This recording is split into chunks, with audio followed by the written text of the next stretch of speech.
Headed down those hot, dusty roads, here's some Buffalo Springfield to help you bring it home. Don't tell no tales about no hot, dusty roads. I'm a city boy, and I stay at home. I make no excuses, I just don't want to roam, and I don't like being alone. Oh, baby, it's hot, hot, hot out there today with no relief in sight.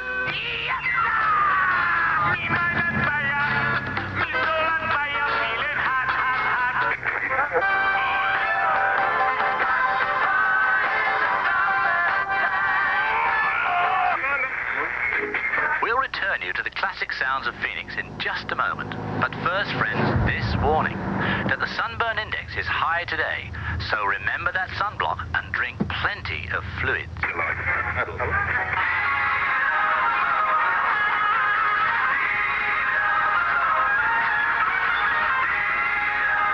All right, be sure to get yourself downtown today for the only thing hotter than the weather, the Iceberg U.S. Grand Prix. So stand on it and don't be late, because even though it's hot outside, all the cool people will be there, baby. That's the Iceberg Grand Prix race starting at 1:40. Don't be late. Understand? No. Okay.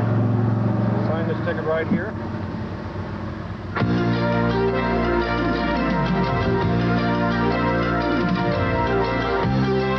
ESPN, celebrating its 10th year as the world leader in motorsports coverage, presents Speed World.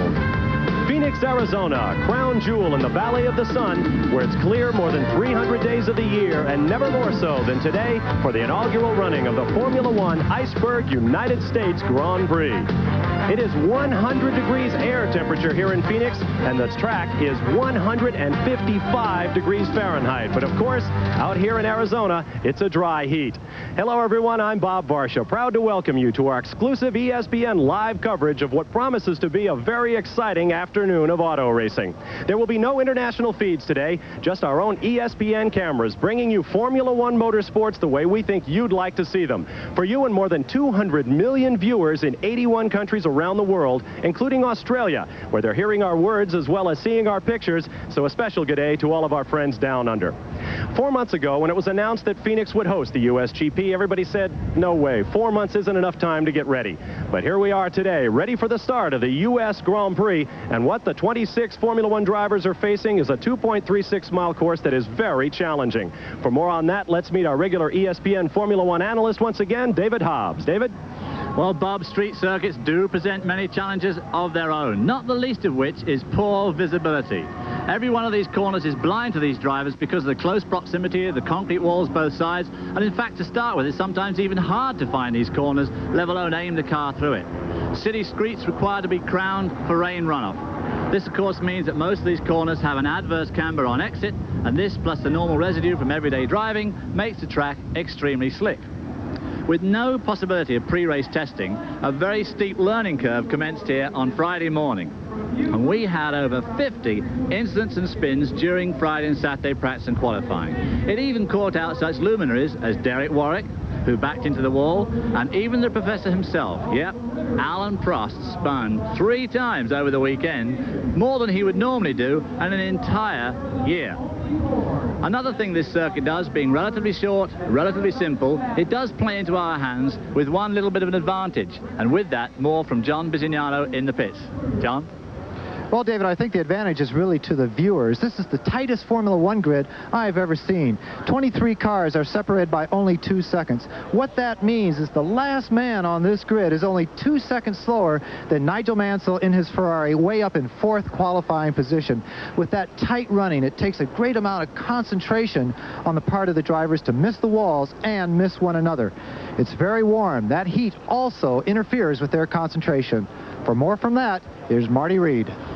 The heat's going to be the great equalizer today, John. Cockpit temperatures are going to reach 160 degrees. And yesterday when we polled the drivers and asked them if they were going to wear cool suits, cool helmets, cool patches, or water bottles, they all looked at us and sort of said, what, you're assuming that we're not fit? Well, that's not the case today. We did a poll just before the race, and no less than 10 drivers will now have either water bottles, cool patches at the bottom of the neck, or in the case of the Brabhams, they're running a complete cool helmet. And in the case of Alain Prost, just over our shoulders, he's put aluminum foil on the the top of his helmet. This worked for him very well when the Grand Prix was held back in Dallas.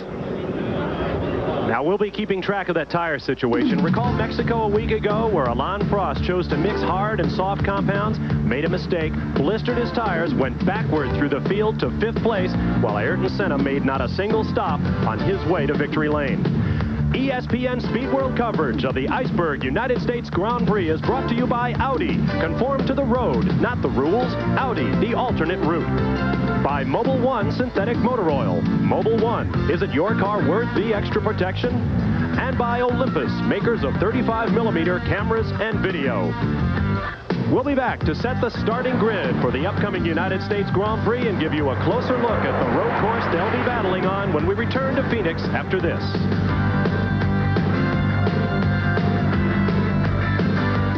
Welcome back to Phoenix. You're watching live as we prepare for the start of the Iceberg United States Grand Prix. The drivers are in their cars and ready, and we'll take a look in just a moment at how they will line up for the start. As John mentioned, it is a very, very tight grid.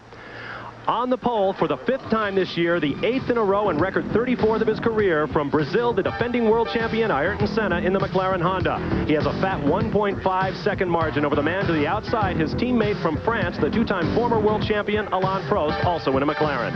Inside row 2, Alessandro Nannini of Italy in the Benetton would be his best start of the year, but remember, he had a big crash this morning. We're not sure of his condition right now. To his right will be Nigel Mansell of Great Britain, who did not improve in yesterday's second-round qualifying, but is still having a good weekend in the Ferrari. Inside row 3 will be Englishman Martin Brundle, just turned 30 last Tuesday in his Brabham. Next to him will be young Italian Alex Caffi, driving the first of 2 Dallaras in the field. Inside row 4, from Italy, Stefano Modena, after a big 3rd place finish at Monaco in the second team Brabham. Next to him will be Gerhard Berger of Austria in the Ferrari, admittedly still struggling after his fiery crash in Italy 6 weeks ago. Inside row 5, Michele Alboreto having a great weekend in a brand new Tyrrell 018. Next to him, Englishman Derek Warwick in the first of 2 US F&G Arrows cars. Inside row 6 will be smiling Italian Ivan Capelli in the Leighton House March Judd, carrying our in-car camera today. Next to him, Frenchman Philippe Alliot in a Lola with Chrysler-supported Lamborghini 12-cylinder power. Inside row 7, Italian Andrea De Cesaris in the second Dallara Ford, just turned 30 last Wednesday, another birthday boy.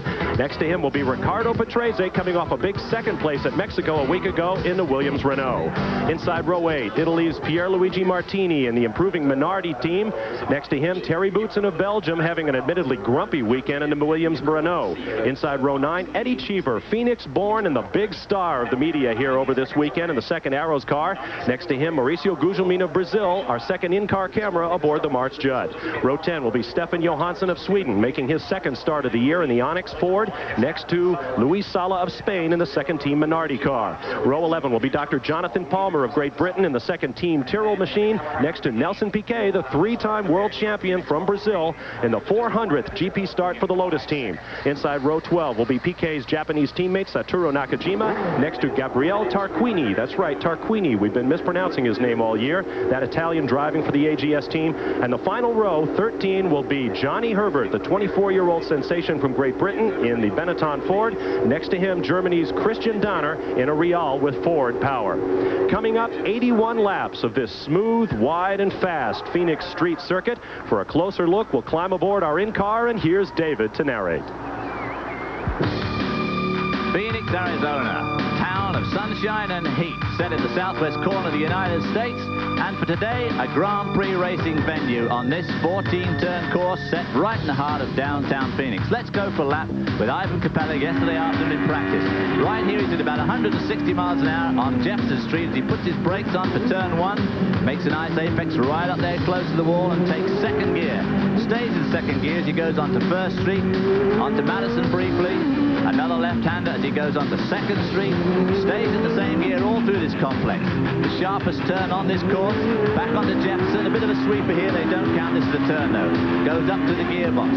Hard on the brakes again for turn 5, another left-hander. This course could be a bit tough on right rear tires because as you can tell they're accelerating very hard through these streets. Down past the Civic Plaza now on 5th Street before he turns in turn 6 and goes on to Monroe.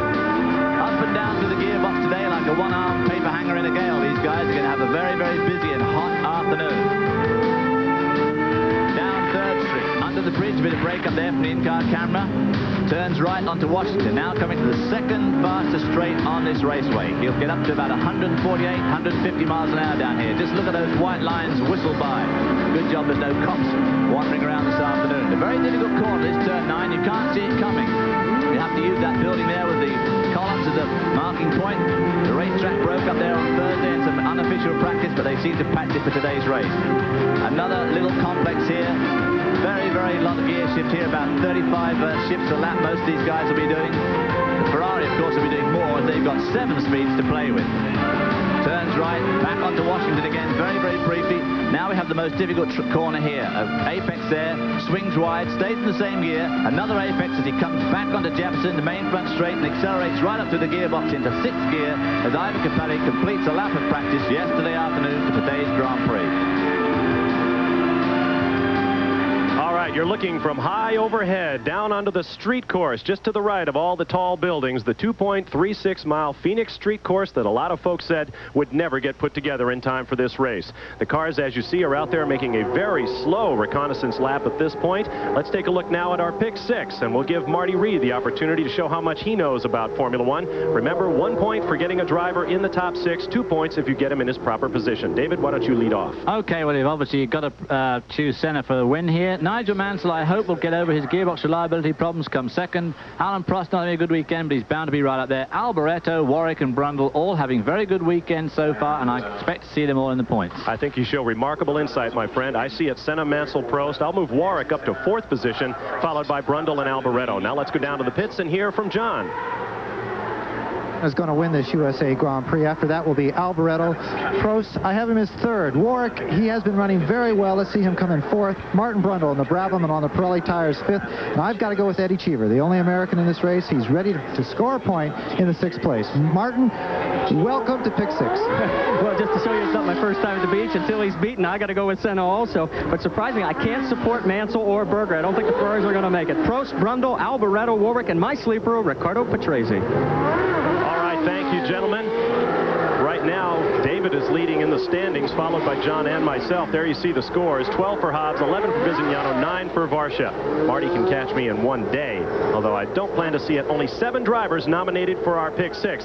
So that shows you just how tight the competition here is. Now the cars are lining up. Once they are all in place, the green flag will be waved. They'll be turned over to starters' orders, and we have somebody waving in the middle of the grid. We may have a stalled car. They are pushing back the Dallara of Andrea De Cesaris, who missed his starting spot. There was no problem. He is in his starting spot. There's the green flag. Look for the red light. Within 4 seconds, they will start. And they are away.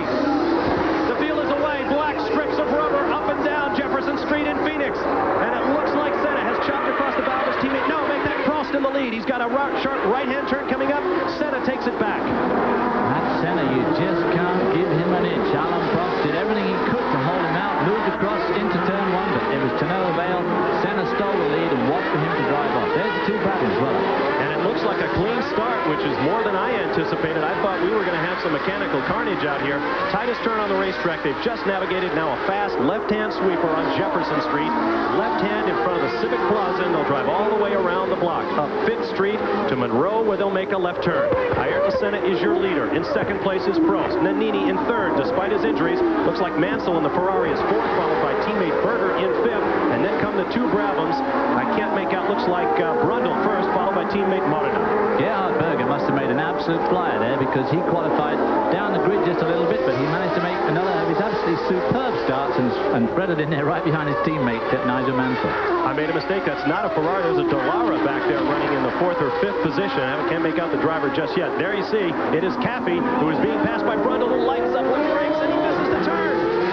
On that concrete patch, that's the patch that was put down on Thursday afternoon. A little bit slick. He got offline and paid the penalty for it, but not too badly. He was pretty lucky there. He got back into the race very, very quickly. In fact, right in front of Gerhard Berger, who is in the 2nd Ferrari back there, just in front of Martin. We're going to take another look at what just happened there. Martin Brundle making a slight mistake early on. David? Trying to outbrake there. You can see him leaving black rubber there with his left wheel. Slides just past the apex. Not too bad, though. Manages to collect it all up and is back in the race. There we see Nannini hanging right on. He's doing extremely well. Ran very strongly this morning and in qualifying. Let's just hope he's in good shape physically after this morning's bump. There you you see the battle between the 25-year-old Italian Alex Caffey and the Dallara. Right there, the red car in the middle of your picture. Behind him, the world sports car champion Martin Brundle of Great Britain, celebrating a new sponsor and a new contract. Both Modena and Brabham have been optioned for 1990 by the Brabham team, which has quickly made its way to the front rank of Formula One in 1989. Both those guys have to actually pre-qualify to get into the real qualifying to take part in these races. So if they have just one slip-up on Friday morning, they wouldn't be seen here on Sunday afternoon. The lead staying very close here. Senna not putting much daylight between himself and Alan Prost.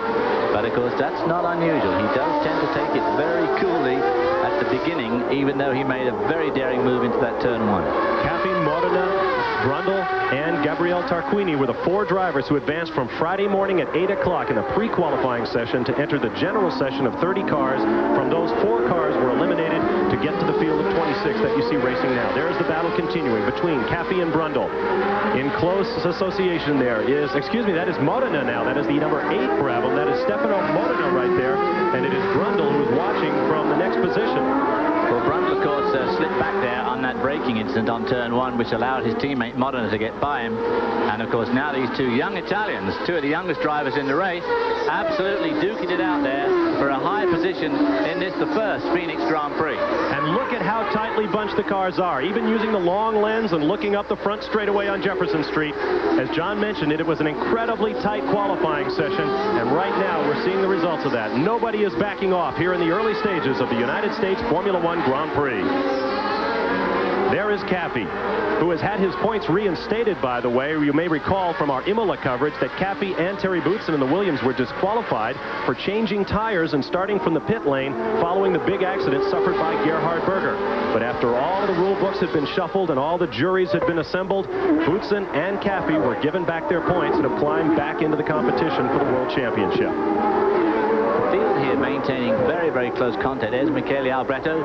Derek Warwick there hanging on right behind Michele Albretto. There we see Derek Warwick followed by, that looks like Riccardo Patrese in the first of the Williams Renaults.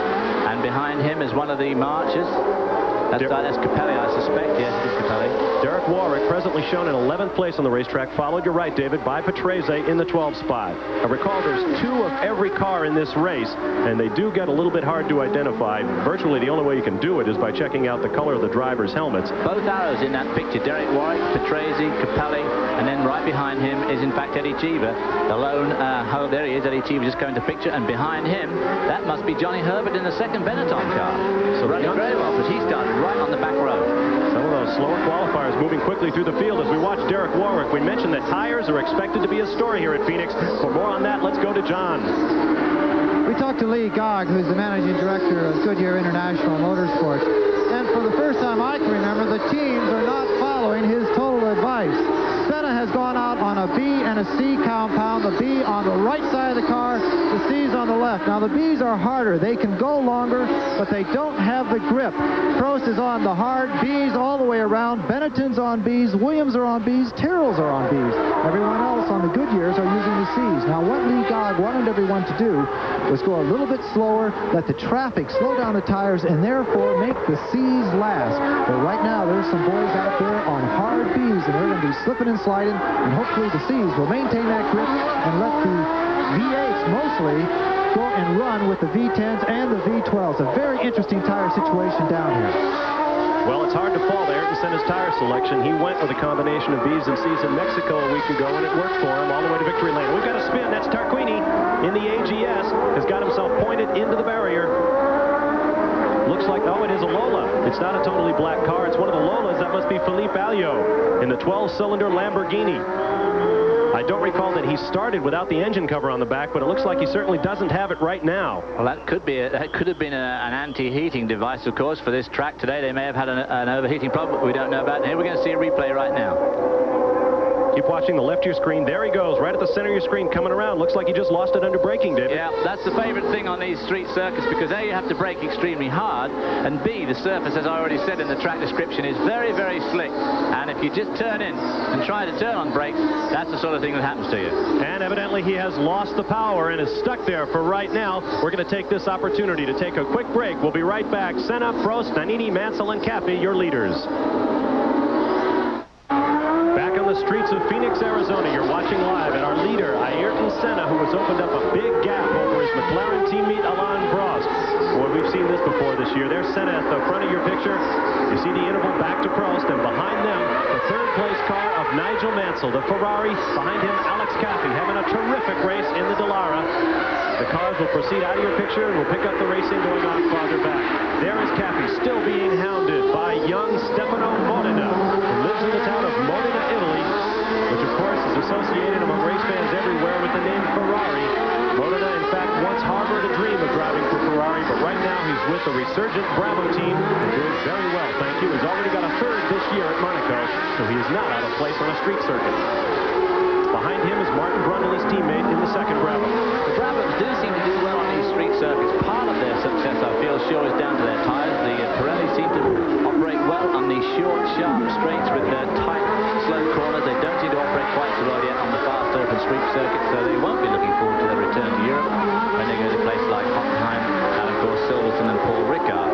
But I guess here they're going to do very well, and in fact, Stefano Modena is giving Alex Caffey a pretty good run for his money, and they're not very far behind Nigel Mansell and the Ferrari. One of the unique things about the battle you're watching is that the same man designed both of these cars. Sergio Reenland worked for the Dallara team until he was rehired by the Brabham crew.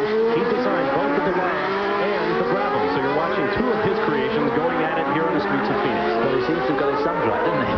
And then right coming to the back of the picture there behind Martin Brundle in the second Brabham was Gerhard Berger, who's just out of the picture at the moment. But those two, Caffey and Stefano Modena, having a real battle royal here. And I'm sure there's millions of Italians at home now watching these great pictures from ESPN saying, Forza Caffey, Forza Caffey, Forza Stefano. A lot of excitement in Italy at the moment as these two are having a great race for a fourth spot. And there we see Modena having a go down the inside. Tricky place to do it, but no, he pulled it off. Good passer.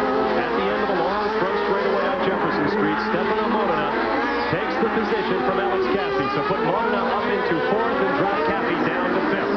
And there's Martin Brundle about to take up the challenge to try and wind in his teammate, Alex Caffey, rather. Right behind him is Gerhard Berger. Obviously a question mark over Gerhard Berger's hand. There has to be in this circuit. That looks like Nannini. That is Alessandro Nannini. Remember, he started fourth, but he is dropping steadily back now. He had a huge crash in this morning's half-hour warm-up session. He slid the car around, went backwards into the wall, complained of back pain. We'll have to watch him. Now here you see a battle between the Dallara of Andrea De Cesaris and Derek Warwick in the USF&G Arrows. And right behind them is Riccardo Patrese doing his 181st Grand Prix start. What a record. And there we see Michele Alboreto just going out of the picture. De Cesaris, Derek Warwick, right behind him, Patrese. These guys are having a very, very close race here in midfield. They're on the long backstretch here, 5 city blocks long, Washington Street. Now here comes Derek. No, he can't get to him. You see that strip of concrete? The pavement was seeping oil at that point. Of course, these are city streets. They get a lot of street cars and trucks on them. The oil was coming up, so they took all precautions necessary, dug it up, and put down some quick-drying concrete.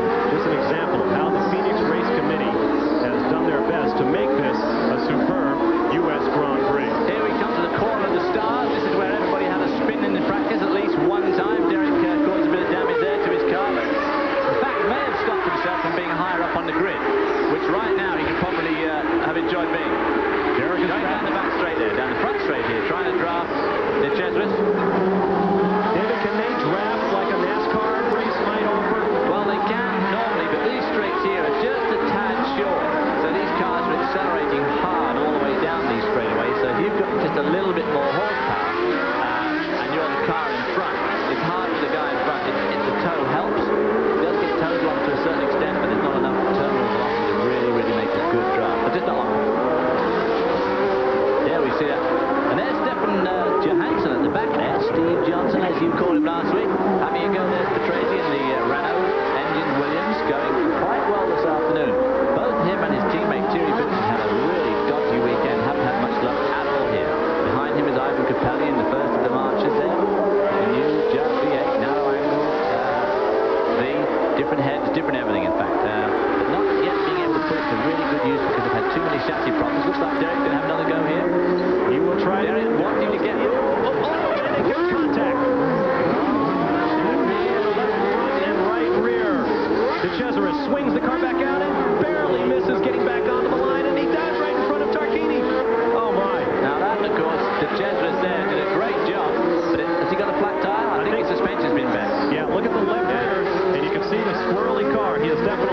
like it's a flat right rear, and he can't steer it. I think the suspension's broken, isn't it? Yeah, it is. Well, I don't think it's just flat, it's broken. There we see Gugelmin, the Lotus. There's Johnny Herbert. And coming up last is... Now, here's the problem. Okay, we'll take a look at replay. He tries to do it. He's really too far back. He just really hasn't got much of a chance here. He slides up. De Chesruis tries to take the corner. It's too late. Derek Warwick's already there. And Warwick definitely broke his left front as well. I think Warwick has probably got a problem that he'll not be able to fix as well. Now, there you see Andre De Chesruis in the pits. They're going to try to remount the wheel. Evidently, they don't think it's a suspension, David. Or at least at this point. That'll be fine if he's just got a flat tire. They're going to let him go out again. Let's go down to Marty Reed in the pits. So, guys, they have definitely just had to change the tire. The frame looks to be okay, and as you can tell, he's back underway. But I don't think we're going to see Derek Warwick back underway. I watched him as he went out of our slow-motion replay, and the left front reel was definitely not pointed straight ahead. Well, I'm afraid that was just one of those racing incidents. Derek was really too far back to try it. He got in between the De Chesruis and the corner. De Chesruis more or less had to turn. On the other hand, maybe a wiser driver wouldn't have actually turned in quite that tight, would have given Derek a little bit more breathing room, and they'd both be out there still racing again now. But unfortunately, both those cars now basically had a contest. And here we see the leader again, Ayrton Senna, well in front of his teammate Alan Prost. Both of them in turn well in front of the field. 29-year-old Ayrton Senna, formerly Ayrton Senna da Silva of Brazil, but he adopted his mother's maiden name Senna only back in 1982. With his start, he has his 34th pole position in hand. Now, there you see Brabham in the white number 7 car being charged after by Gerhard Berger. Good battle right there. You're looking at the battle for 6th on the racetrack. Gerhard Berger's probably almost certainly got more power than the Brabham, the Judd engine Brabham. But whether he can use it to its fullest extent around this tight circuit. Now here is where they came down the straightaway. You saw Berger go to the outside, hoping to juke Brabham to the outside with Brundle, which he did, but he got back in time to recover and take the turn. Good dice right there. That is definitely what you call defensive driving. A V8 in the white number 7 against a V12 in the red number 28 of Gerhard Berger. Classic 12-cylinder Ferrari. Like I said earlier, Gerhard Berger's hands have got to be suspect in his heat. Obviously, he'll sweat very badly. Here we see one of the marchers coming into the pits. I believe that's Gugelmin, Mauricio Gugelmin, who has not had a good last few races. He failed to qualify a couple of times, including Mexico, where a lot of his family and friends journeyed from his native Brazil to watch him race. He's waving too. He's going to get out. Let's hear from John Bizignano. Gugelmin came into the pits, but he is shaking his head, asking for his crew chief to kneel down next to him. They took all the tires off the car, but obviously there's a bigger problem than that. He is trying to communicate that to the crew now. As soon as we find out why he's sitting here, we'll let you know. As I said, tough break for young Mauricio Gugelmin, a protege of Ayrton Senna, making his way in Formula One, but not having a good day today in the heat and on the streets of Phoenix.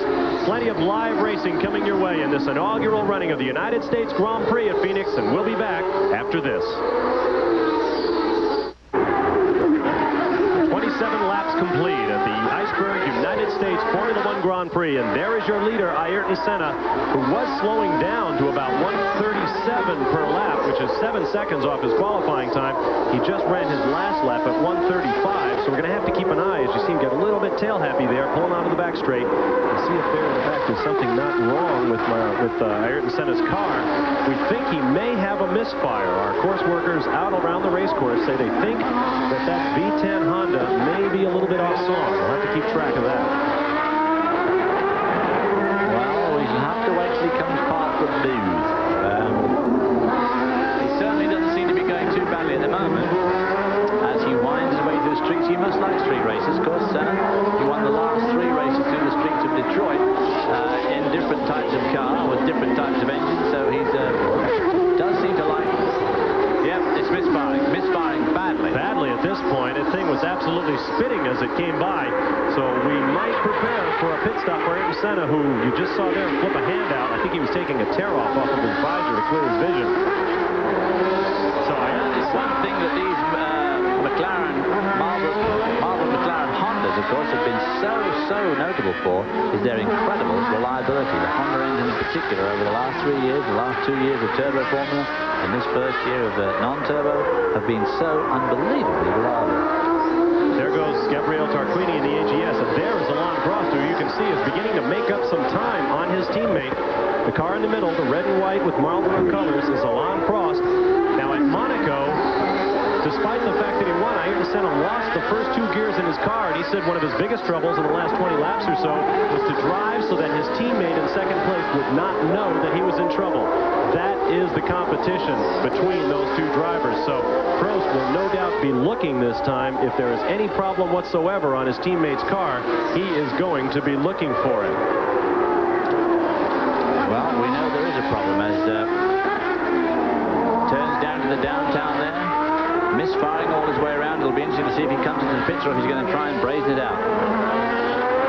There you see Alain Prost, having done away with Gabriele Tarquini in the AGS Ford, is now beginning to creep up inexorably. The gap is down to 5.6 seconds between leader Senna and this man, the pursuer Alain Prost.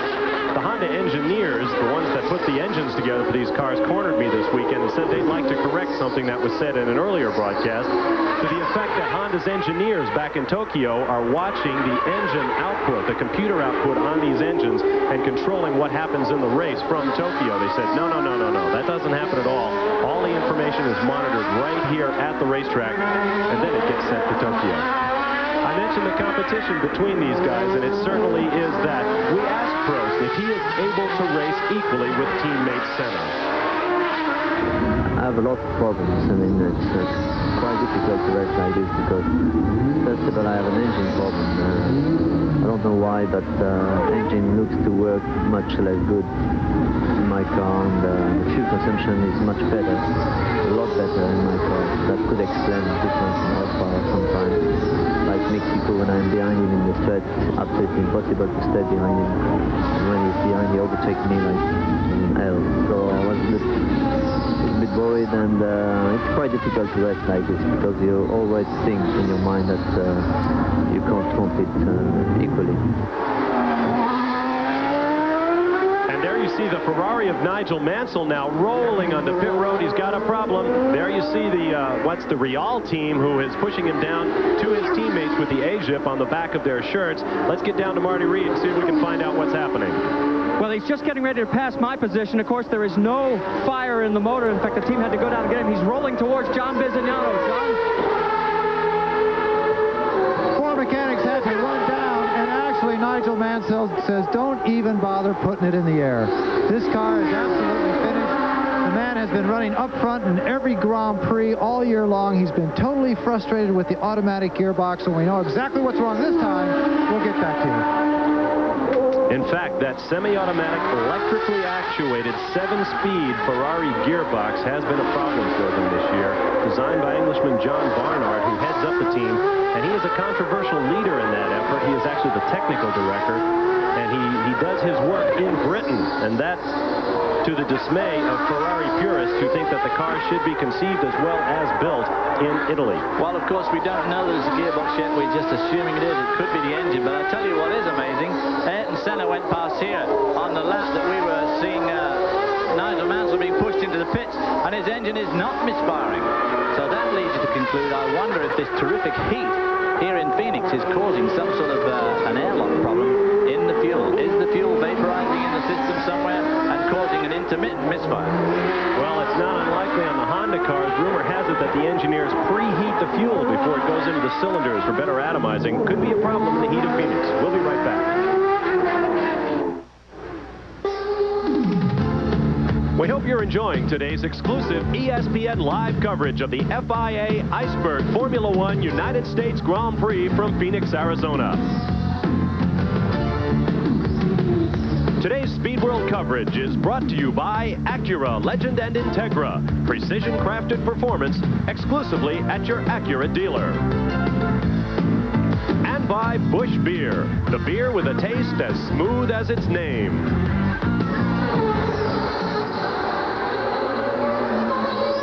Ayrton Senna has lost the misfire in his 10-cylinder Honda engine, and the McLaren is performing well. He has set fast lap at 1:35.16 seconds. That's about 5 seconds slower than he qualified. Usually on a street course, as rubber gets built up, we expect to see the cars go faster. Has not happened to this point. But look at the gap back to the second-place car of Alain Prost. Just 4 seconds behind now on the clock. I think it's a lot closer than that on the racetrack. Meanwhile, there's action in the pits. Let's go down to Marty. Well, we're all the way down at the Brabham pit. Stefano Modena is in, and it's for the second time today, if I'm not mistaken. This is a brake problem all the way around. They are bleeding the lines. They have just finished pumping them back up, putting the wheels back on, but they've lost several laps to the field. It's got to be very disappointing to Modena. And that'll take Stefano Moto right out of the top pick 6. Quite a shame, too, because he was running well. He was running extremely well. And much as when he went past here last time, I think Ayrton Senna's got his misfire back again. It obviously is something that's coming and going, which would indicate it's a fuel problem. And look how close Prost is as the two Brazilians in front of them battle. Nelson Piquet, who is not the closest of friends with Ayrton Senna, has let him go by. And look how close Prost is. Prost has now taken fast lap away from Ayrton Senna. Prost has set more fast laps in his career than any other Formula One driver. And right now, he has his eye on his teammate. He has finished second a couple of times. In fact, 3 times this year. He finished 5th back in Mexico. And Alain Prost really needs a victory. He needs a victory in the worst possible way. Coming up on Modena, just coming out of the pits there after that long stop. He'll probably let these guys go through. We've got quite a battle going on there with Nelson Piquet between Ayrton Senna and Alain Prost. Alain Prost going around the inside there. Look how much Alain Prost gives birth to Nelson Piquet there. He just does not want to get anywhere close to him, just in case perhaps Brazilian national pride might overcome the personal animosity between Piquet and Senna. And we may have a lead change. We will most certainly have a battle between the teammates, Senna and Prost, and this could be very entertaining. Coming up to put another lap on poor old Stefano Modena. What a shame. He got off to such a great start, was going very, very strongly, and his teammate Martin Brundle still is running in a very strong position out there. 33 laps in, 9 cars remain on the lead lap, led by these two, the McLaren teammates, Senna and Prost. Now, there is word from the pits that they may bring Senna in order to change tires, certainly, but perhaps see if they can find a cure to his engine problem. John Bizignano is standing by the McLaren pits. And there you see Senna saying, pass me on the right side. I've got a problem. And he tells Alain Prost where to go by. He does. It's anticlimactic, but Alain Prost gives a little wave back saying, thanks, partner. That's the way teammates are supposed to operate. But nary a car length separates Senna now from new leader Alain Prost. For the first time since the green light here in the Iceberg U.S. Grand Prix, Alain Prost has taken control of the race. Let's see if Senna pits this time around. Well, this is the pit entry. And he does. There you go. Ayrton Senna heads down to pit road. Now, here is one of our ESPN additions to our motorsports coverage this year. This is the crew cam. It is being worn by the front jack man. There you see him stick it under the front. We're getting a little bit of interference there because of all of the different frequencies down on pit road. Let's go to John Bizignano. They've been planning this pit stop for about the last 5 laps. As you can see, they're taking the nose cone off the car. Actually, it's the full body work. This will also get them back to the engine. There are 500 little Japanese mechanics running all over this engine. They have the plug set up. They have the black box all set up, ready to go. The body work is being held high in the air. Right now, we have no less than 16 or 17 people working on this particular McLaren. Ayrton Senna very frustrated, sitting there saying everything was going so right and it turned so wrong. We'll get back with an exact report as soon as we have the information. Well, our crew member carrying the camera, Gary Wimpy Wheeler, is no wimp at all. He stuck his head into the engine compartment there, and that's why we lost our picture. Look at the crowd around that car. The guys in the red shirts are the Honda mechanics. The guys in the Marlboro shirts are the McLaren guys. And I talked to team leader Ron Dennis, who says the guys from McLaren really have very little knowledge about what goes on in the engine. Honda keeps tight control. Their people deal with the engines. So if it weren't for those Honda guys there, I don't think anybody from McLaren would know where to look. That right front tire, they were just spinning there. It looked to me as if it's a bit blistered. It's either blistered or it's picked up. In fact, seeing the Honda McLaren here, one of the big disappointments in my life is that Ron Dennis asked me to drive one of these cars next week at a demonstration run at the Honda factory in Marysville, Ohio. And I was unable to do it because I should be in Le Mans, France at the same time. Big disappointment. There you see Nigel Mansell, who was back on the racetrack.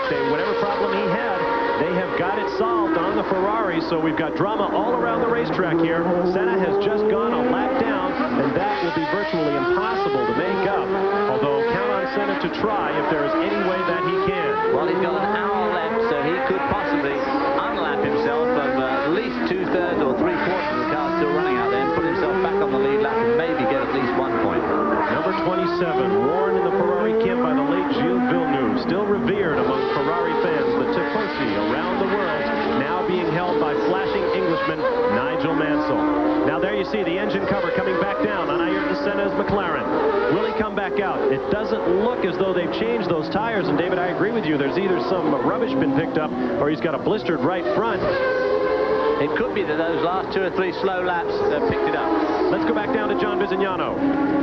They have changed the plugs. They have changed the back box. It was definitely an electrical problem. They're also having a little problem putting on the engine cover.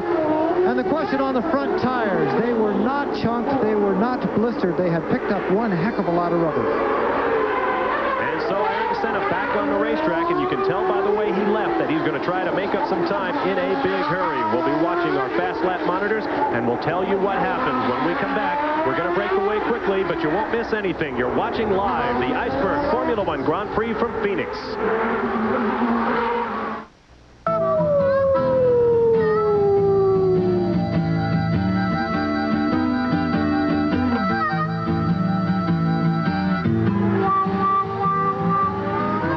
The 31st running of the United States Formula One Grand Prix, but the first on the streets of Phoenix, Arizona. Welcome back, everyone. I'm Bob Varsha with David Hobbs.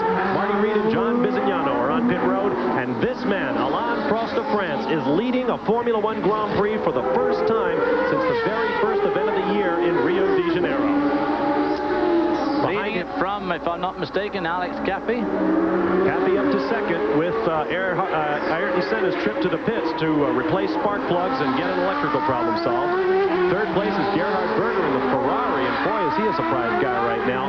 Followed by Ricardo Patrese, Eddie Cheever, and Martin Brundle to fill out the top 6. Those are the points-paying positions. 9, 6, 4, 3, 2, 1 are the points paid to the top 6 and only 6 in Formula One competition. There we see, in fact, Martin Brundle dogging... I believe that's Stefano Modena. Oh, yeah, Stefano Modena off his pit stop. Oh, Nigel Mansell has his arm up. He is stopping. Oh, what a shame. Difficult courses, of course, for the driver. Doesn't know quite what to do with himself when he's going slow. There's nowhere to go exactly. There are the odd strategic holes in the wall to push his car behind, but it's very difficult to know just exactly what to do with yourself. He is just approaching the pit entrance at turns 13 and 14 on this 14-turn, 2.36-mile Phoenix street circuit. Now he's got a real decision to make. He's got to cross traffic to get to the pits, and he's going to try it. No, Ian just thought better of it, did Nigel? He knew he wasn't going to make it across the road. Well, recall in Mexico last week, he allowed himself to get all the way around to the backside of that very long racetrack before he finally parked the Ferrari and took a long walk to the pits. I guess he decided he wanted to get as close to the mobile home as he could this week before he got out. Now, there is a crane there on the outside, and they'll probably lift his car over the barrier. In fact, where it is, it's relatively out of harm's way. And there you see the leader making his way through, Alain Prost, as the battle continues on the streets of Phoenix. Meanwhile, John has more from pit road. Information we have about Nigel Mansell is that it was a flat battery, and they changed the battery. They actually pulled the car into the garage, changed the battery, and Nigel got out of it. He put his helmet back on, got into it, and he went back out on the track. But right now, that battery seems to be a little bit more difficult of a problem than they can solve right away. We'll get the exact reason why he went totally out of this race when we have it. Nigel Mansell, a scratch golfer. In fact, it was the first place he went within 30 minutes of getting to Phoenix. Jeez, Nigel, you're taking the straightest line between 2 points there, buddy. Someone asked Nigel what he thought of the course, of course, meaning the racing circuit here in Phoenix. Nigel said, well, I like it, but the 15th hole is really tough. And, of course, that's poor Nigel Mansell's 4th DNF this year. Not very good after such a cracking debut at Rio, where he had that great win with a couple of superb passes that we got on the old ESPN here. And, of course, there we see our new leader, Alain Prost, no doubt very happy to be leading. And, of course, if he wins this, that will be an incredible amount of wins. Passing Luis Perez Sala of Spain, who, along with teammate Pierluigi Martini, I think would be voted the handsomest team in Formula One if you ask the ladies of Formula One. 2 great-looking young guys and 2 good racers. But not enough to match steps with Alain Prost today. Now here is another battle. There you see Ricardo Patrese in the Williams, and he is running in the 4th position, trying to keep it from our own Eddie Cheever. And you know the whisper has gone around the crowd that Eddie Cheever, Phoenix-born, is out here running in the points in a Formula One race. And boy, would this be a boost to Eddie. He has had 2 7th-place finishes this year, but he would really like to get into the points. There they see them come under the Marlboro Bridge, the only real topography on this race course. They come up a hill and onto the long back straightaway of Washington Street in Phoenix.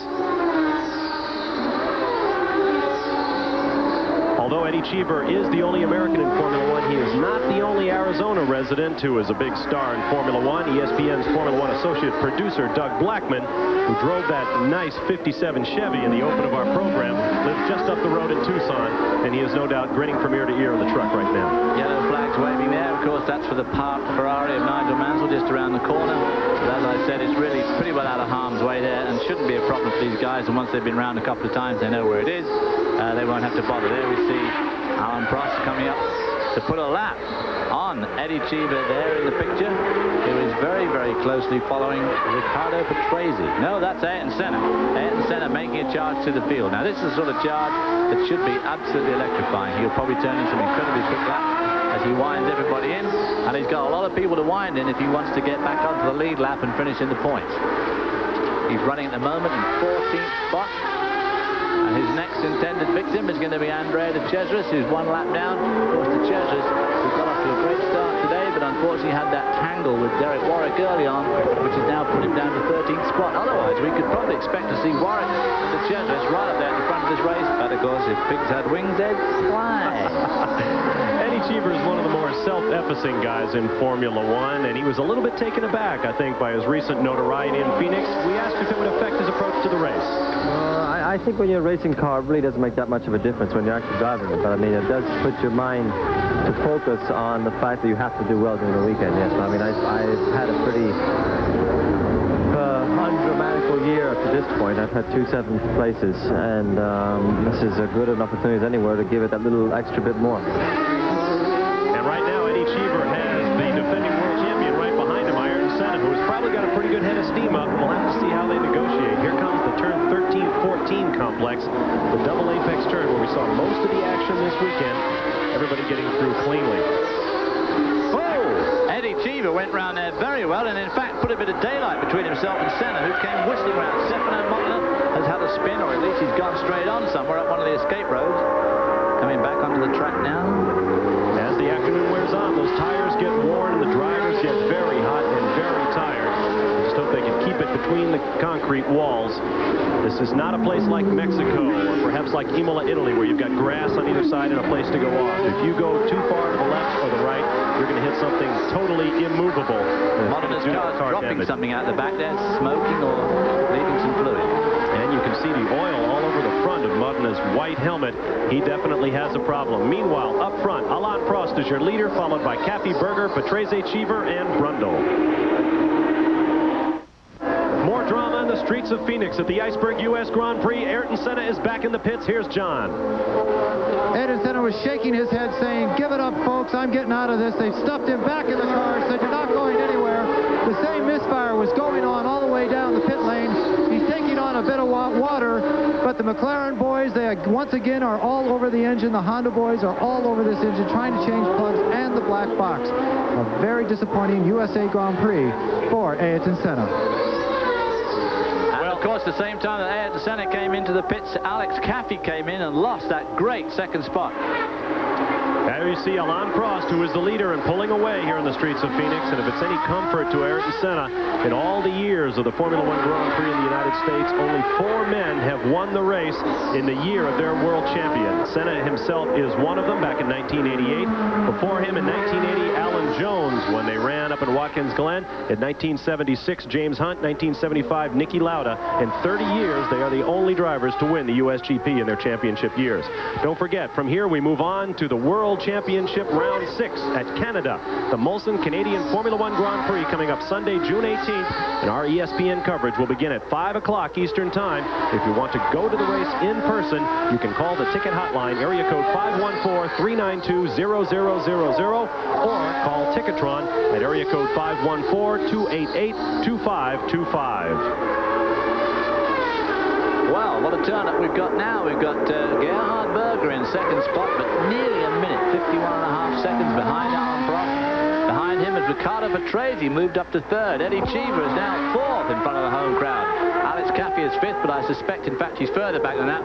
Martin Brundle is sixth and got a point. And Jonathan Palmer has pulled right from the back of the grid to seventh spot, so he'll be waiting for a bit more attrition. You saw Gerhard Berger go flying over a part of the racetrack where it's coming up. I believe that was the turn at 5th Street and Monroe. Turn 6 area. There you see the patch right on the driver's line. David, does that look like a problem? Well, it's a very small patch, so I don't think it's too much of a problem yet. I'm surprised, in fact, this track under this intense heat hasn't broken up more on the line. Of course, we saw that concrete patch where we had a spin earlier on from well, where Derek Warwick, in fact, got out of control. That broke up on Thursday in the very, very first practice they had here. But otherwise, the track has stood up well. I don't think that little patch is going to be a problem. But with the advent of our great camera work, we can keep a very close eye on it and see just what a problem it becomes. And I understand the kart race up at Milwaukee, Wisconsin is now over. We welcome those of you tuning in from watching the Miller 500 up there. Rick Mears, the winner, followed by Mike Andretti and the Porsche of Teo Fabi. Good victory there for all the guys on the Quaker State Porsche team. Not a victory, really, but I suppose third place might seem like a victory at this point. They've had a rough couple of years getting that Porsche IndyCar program going, and it looks like they're on the right track. Meanwhile, this is your leader, Alain Prost, who took over when his teammate Ayrton Senna, who had led from the start, suffered an engine misfire and parked it in the pits. Senna is now back out on the racetrack, but he is way back in 16th position, and we make your top 5. Prost, followed by Gerhard Berger in the Ferrari, Riccardo Patrese in the Williams, followed by Eddie Cheever of the United States in his USF&G Arrows, Alex Caffey, who ran second for a while before coming into the pits for a tire change, Martin Brundle in the 6th and final points-paying position. There's a look now at the interval between Prost and Berger, and this has to be an exciting moment. Prost sort of the... What am I talking about? Wait a minute. Prost is way down at the bottom of the racetrack. You see the battle is for second place. Berger, Patrese, and Cheever all very close together. Extremely close there on the top part of the map there. Meanwhile, Prost has got about half a lap lead, or just a little bit over half a lap actually on time. And there we see Alan Prost. His teammate Ayrton Senna, as you said, is back on the track, but he's a long way down, 2 or 3 laps down. Those other three, though, as they race down Washington Street there, are very, very close together. Cheever right behind Patrese. We may want to get to that battle in the very near future as you watch Alain Prost continue to circulate. In fact, we'll take you to the battle for second place right now. Berger in the Ferrari. And you've got to wonder about Gerhard Berger's conditioning. He has come back from that incredible Imola crash just 6 weeks ago, working out very hard. His hands are still very raw, even though he only shifts with the first 2 fingers of each hand. But perhaps adrenaline alone is enough to carry Gerhard Berger to second place here today. Behind him is Riccardo Patrese. I believe that's the lap AGS directly behind him of Gabriele Tarquini. Behind that car is Patrese. The battle for second place here on the streets of Phoenix. Gerhard Berger, whose Formula One career nearly ended just before he got his first ride. He was involved in a terrible road crash, flipping his car. Luckily for him, the car immediately following him was a pair of German doctors who cleared his airway and got him stabilized, got into a hospital. And so Gerhard Berger is doubly lucky in his race driving career. It almost never started, and it nearly finished 6 weeks ago in Imola. There you see Gabriele Tarquini replacing the injured Philippe Streff of France. Streff had a pre-race accident in Rio and was not able to continue the season. There you see Riccardo Patrese of Italy. He is the third place car. Directly behind him, Eddie Cheever in the USF&G Arrows, who may have a shot at third place in the very near future. And of course, looking out the window, which commentators are not supposed to do, I think we're missing Martin Brundle. There we see Patrese going around Tarquini, Eddie Cheever about to try and do the same. Yes, Tarquini's going to let him go through. Well done, that man. Now there you see Martin Brundle, indeed, sitting in the pits. Looks like he's going to get a tire change, and they're poking around the front left corner of the car. I wonder if they've got a brake problem as well. It could be that this extreme heat has brought on some brake fluid problems, because it's fairly tough on brakes. They reach 155, just about 155 miles an hour a couple of times here, with very, very slow corners ensuing, which obviously requires pretty heavy braking. There you see Gerhard Berger right now, still shown in second place.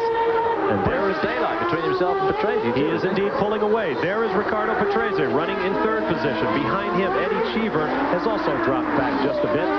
Ricardo Patrese, of course, we saw earlier on this year in Rio, had a great race. Very, very nearly won it. They tried to be just a bit clever on their tyre choice, or they knew they were going to have to change tyres. They tried to stay out just a little bit too long, and he lost a lot of time and ultimately had an electrical failure. But one ran extremely well during the Rio race and is running very well today, up in third spot, and of course the second last week in Mexico. So this will be a great help for the Renault Williams team. Boutsen, meanwhile, strapping right down the back of the field in 15th spot, not having a very happy weekend at all. Well, we have yet to see one simple tire pit stop. The only reason the drivers have been coming into the pits thus far are for mechanical problems. Nevertheless, Alain Prost leads, Berger is second, Patrese is third.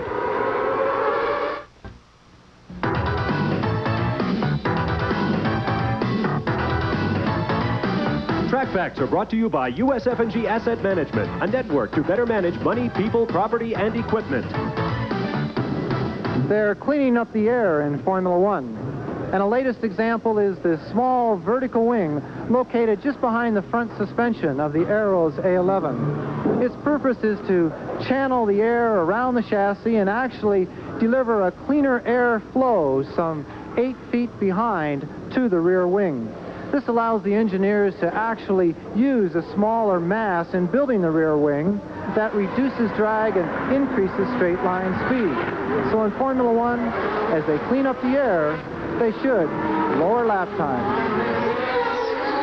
And in fact, they have done that. The McLaren team went to Paul Ricard, the site of the upcoming French Grand Prix, you'll see here on ESPN, where they did a race length test, and Alain Prost ran over a minute faster than he did last year, running the entire race with turbocharged power.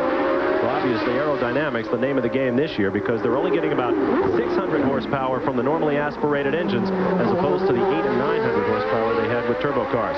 Meanwhile, look at the battle you got right here between Alex Cappy running in fifth and Dr. Jonathan Palmer in the unsponsored and pristine blue Tyrrell running just behind. Jonathan Palmer only qualified fairly well down the field yesterday afternoon, has not had a very good weekend until today. And he ran 10th this morning in warm-up, which was fairly encouraging for them. And I did think he'd rush through the field a bit quicker than he has done this afternoon, but he's getting on with the job now and is giving Alex Cappy a very, very hard time. Alex Cappy, one of the young Italian up-and-coming drivers on Pirellis, and of course Jonathan Palmer on Goodyears in the Tyrrell there. Jonathan Palmer had a very interesting comment to make about driving with Michele Alboreto on his team. He said, all my career, I've had drivers that I was a lot better than. Now I'm with a guy who's at least as good as I am, and it's making me a better driver. That's an odd statement, I would think, from the big egos we find in Formula One. Meanwhile, Ayrton Senna is back into the pits once again. We won't show it to you, but he is back, and his problems continue, and that could mean big news for Alain Prost. 9 points for a victory here, and no points for Senna would put Alain Prost back on point in the World Championship standings. Of course, with the way the World Championships added up, those 0 points or low points, of course, get taken away at the end of the year, especially if these two have a clean-up like they did last year. They're going to have to start giving the points away after the halfway stage of the year. It's interesting to watch these two cars as they go around this street circuit. The Dallara does not seem to like the bumps quite as well as the Tyrrell. The Tyrrell suspension seems to work very, very well. White flag is out there. White flag usually means a slow-moving car, so expect a slow-moving car to... Oh, there it is, been pushed behind. That's one of the Minardis. That's Luis Perez Sala, the young Spaniard who has parked his new Minardi at the side of the track. Tough break for him. So that is the long wheelbase Minardi out of the race. Not a good afternoon, as you say. A long wheelbase car. The teammates, the members of the team say we've got the only station wagon in Formula One. Alex Cappy here put a bit of daylight between himself and Jonathan Palmer now. Look at that muck all over Jonathan Palmer's helmet. You can see how much the oil, dust, rubber dust, exhaust gunge coming out of these cars get sprayed onto the driver behind. That's why they have those little tear-offs. You see them put their hand up sometimes to the side of their head and make a movement as pulling off these little tear-off slips. And at this point, one has to wonder whether or not that is the reason Jonathan Palmer is slowing down some. Maybe he's run out of tear-offs and he just plain can't see what's going on in front of him. And of course, it could be that if Alex Cappy is the one that's dropping all of that, Jonathan Palmer may be reasoning that in another 20-odd laps, he won't make it anyway. Ken Tyrrell, 65 years of age, celebrated his 65th birthday on the way to the Grand Prix of Monaco, driving one of his own trucks. There you see car number 28. That is Gerhard Berger having a great day, still in second position, although he is 52 seconds down to the leader. Behind him, Ricardo Patrese and Eddie Cheever still going at it.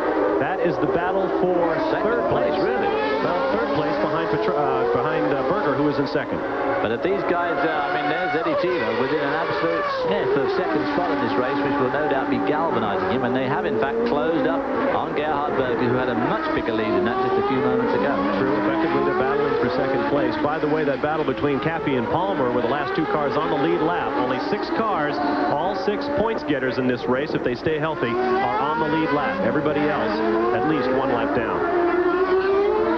Which is always something that fascinates me in racing, because as John Bisignano said at the beginning of this race, his whole field, effectively, apart from the 2 McLarens, was covered by 2 seconds. And yet here it is that some people are down 2 and 3 laps adrift already. It's incredible where the time goes to once the race starts. 2 Grand Prix victories in 181 GP starts for Ricardo Patrese. And he got to that 180 race mark much quicker than anyone else before him. 176 was the previous record, and that was held by Graham Hill, who took to 8:46, and by Jacques Lafitte, who was 42 at his 100. Stefan Johansson going around the inside there of Christian Danner in the Real. Stefan Johansson, that sort of mauve-colored car, which is the Onyx Ford, a very newcomer to Formula One racing this year. The Real, designed and built in Germany, and of course driven by Christian Danner, the only German driver in this race. A bit on the tall side. In fact, he had to stay out of Formula One for a couple of years there, because no one had built him a car big enough so he could get his head below the legal height. Stefan Johansson, in 8 years of Formula One, at least the last 8 years, he has driven for 8 different teams. He has been a Ferrari driver, he has been a McLaren driver as a partner to Alain Prost, and right now Christian Danner is giving him all that he can handle. That is a brand new team this year. Only in their second race is Stefan Johansson with the Onyx team, as we get back to our leader, Alain Prost. And the man behind that team, millionaire Jean-Pierre Van Rossum, major shareholder in Moneytron, which makes computerized machinery for keeping track of the stock exchanges over in Europe, is reportedly offering $8 million to attract a top-line driver to the Onyx team in 1990. I'll bet there's a couple of fans out there who would say he already has one in Stefan Johansson. Well, that's true, but Stefan, over the years, has proven just not quite able to come to grips with the likes of this man here, Alain Prost, who he was his teammate in the Marlboro McLaren 2 years ago, and of course before that he was a teammate of he was in the Ferrari team and just couldn't quite get the job done. Let's go down to the pit lane now. Bit of an update on some of the people that aren't having such a good race weekend this weekend. Nigel Mansell, there was a voltage regulator. He kept losing voltage all throughout the engine. They came in, they changed the battery as we first reported. He went back out, and of course the alternator was the thing that was really wrong, and he could not get it back to the pits to be fixed. Nelson Piquet came in for a straightforward tire stop. He was on B's, and they put him back out on C's. Senna is out of the car now after 3 stops with massive electrical problems.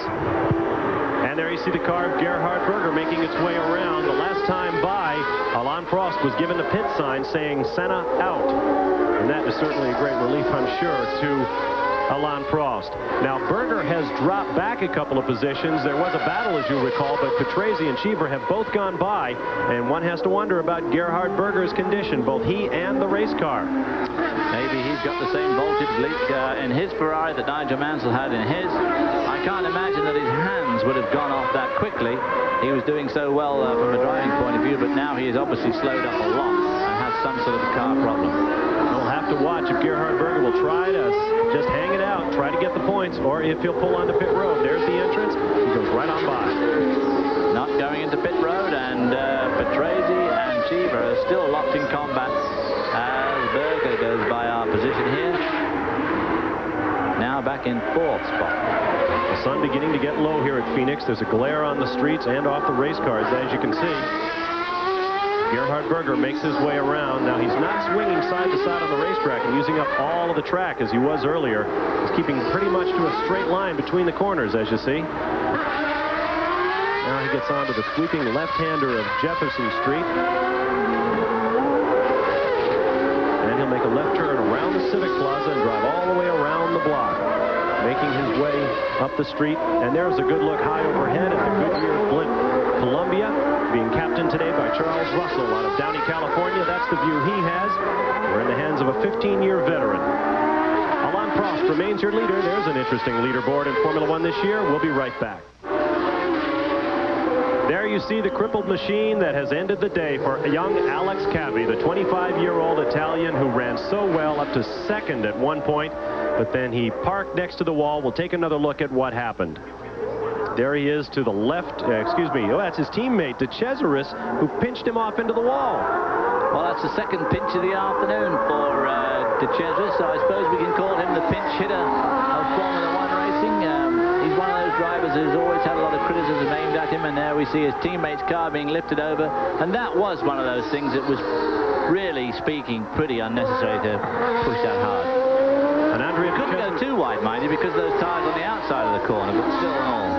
There is your leader, Alain Prost, making his way around. He knows that his teammate Ayrton Senna is out. He knows that he now has the opportunity to take the lead in the World Formula One Driving Championship. I was about to say that an Andrea De Cesaris fan cornered me down in Mexico last weekend and said, why do you people insist on calling him De Crasherus? Well, I just can't for the life of me imagine why. I said, I'm just a good reporter lately. Everybody else calls him that, so I figured I should too. Nevertheless, there was a good example. His second incident of the day. The first one, arguably as much Derek Warwick's fault as it was Andrea De Cesaris's. As you check out the gap here on our computerized map. At that time, Andrea De Cesaris simply clocked his teammate Alex Caffey, and that will make for a very quiet taxi ride to the airport. Absolutely. A very good debrief in the old motorhome, with a bit of Campari and soda being thrown around. De Cesaris is one of those drivers who's been in Formula One for a long time now, and a lot of people, of course, question sometimes as to just why he's in Formula One at all, let alone for a long time. 55 laps make that now complete. Alain Prost, who had lapped previously at 1 minute 40 seconds, very, very slow, has now trimmed that back down to 1:37.4. The shadows grow long here. Prost with a 46-second lead over Ricardo Patrese, and he is followed by Eddie Cheever, having a glorious day in his original hometown, Phoenix, Arizona. There you see the leaderboard: Prost, Patrese, and Cheever, followed by Gerhard Berger in the Ferrari.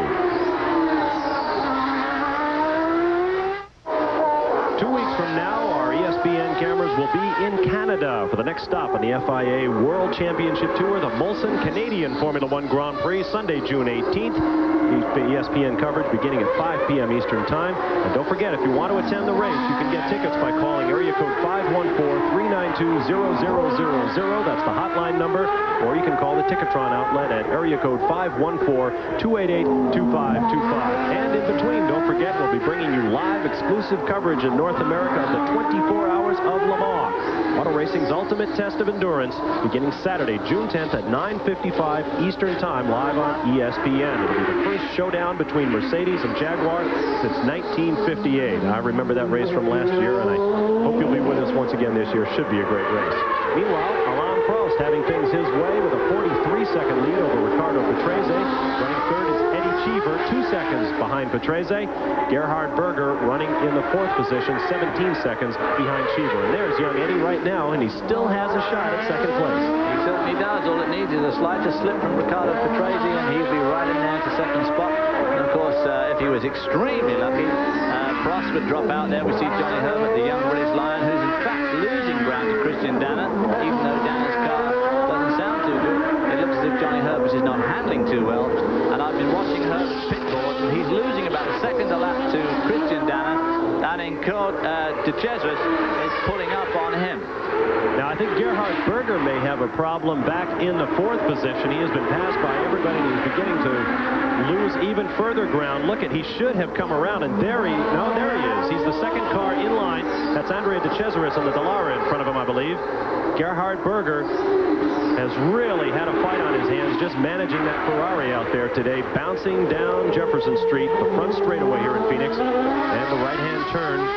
Well, we have no idea, of course, what's wrong with him, whether it's him or his car, but he's obviously just going for the finish at this stage and taking it very, very coolly to try and make sure he gets there. Once again, he's not getting close to the walls, and he's very slow around those turns. I wonder if Gerhard Berger is all right in that car. Well, it may be, of course, that he can't get a gear. It may be that he's stuck in something like fourth or fifth gear, which around here, of course, would be disastrous with all these very slow, tight corners. If he's stuck in a tall gear, it could be disastrous for him.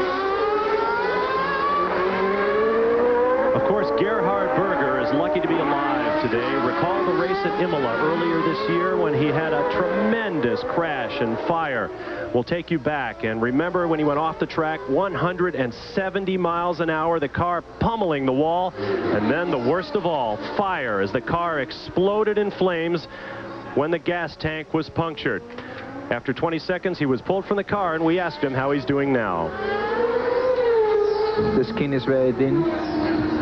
The chase is still not strong. The hands are not very strong too, because 1 month no exercise, nothing, because just stay like this. So I feel very much in the steering. But how you can improve if you sit at home? You have to drive and you improve again. Gerhard Berger, Willie Dungle is coming into the pits. Whoops, Gerhard Berger's on pit road. Willie Dungle is the trainer in Austria who worked with Niki Lauda after his terrifying fiery crash at, I believe, the Nürburgring so many years ago. John Bizignano is waiting on pit road right now for Gerhard Berger in that crippled Ferrari. Gerhard Berger has just reached the pit. He's giving everyone virtually the wave off.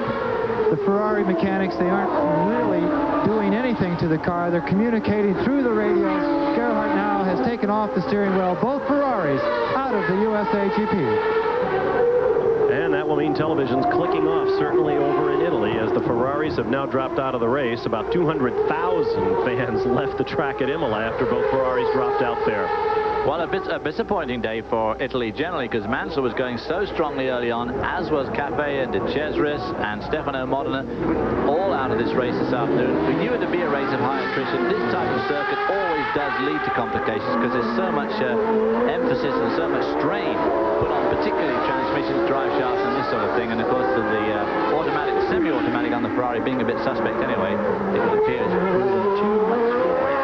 And with the Ferrari out, there are 9 cars still circulating the 2.36-mile Phoenix street course. Your leader, Alain Prost, followed by Patrese, Cheever, Palmer, Danner, and Herbert, and we'll be back in a moment. For the 10th straight year, ESPN is presenting live coverage of the NCAA College World Series. Up to 14 games leading to the championship. Bob Carpenter and Ron Franklin doing the play-by-play. Jim Cott and Ray Knight providing analysis. Sunday night, 8:30 p.m. Eastern Time, you'll see Wichita State versus Florida State, and that is Game 6 of the College World Series, 8:30 p.m. Eastern Time tonight here on ESPN.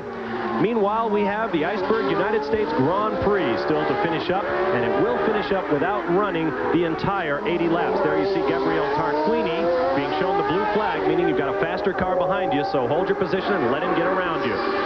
I've been mispronouncing his name all day long. It is Tarquini. Now here you see Ricardo Patrese with Eddie Cheever right behind him. This is second place on the racetrack, and this could be a great moment for Eddie. I expect we'll get a big cheer out of the thousands of people gathered here if their boy, Phoenix-born Eddie Cheever, can get past Patrese and into second position. Well, he certainly made up a lot of ground on him in the last couple of laps and is now giving Patrese a very hard time to go, as we have not got all that long to go. Probably about 12 minutes. This race will obviously end short of the supposed 80 laps. We've got about 12 minutes to go before it ends. Now, operating on the assumption that these cars were going to lap at about 105 to 110 miles an hour on the average, officials set this race distance for 81 laps. I know it's been saying 80 on our leaderboards, but that doesn't include the reconnaissance lap, the slow lap they make before the green light, and that is officially included in the total. So they decided they might drop it back to 70 once they saw that the cars were only going to lap at about 95 miles an hour when they actually got to the racetrack. But one car owner objected to shortening the race, and that's all it takes to kill the idea.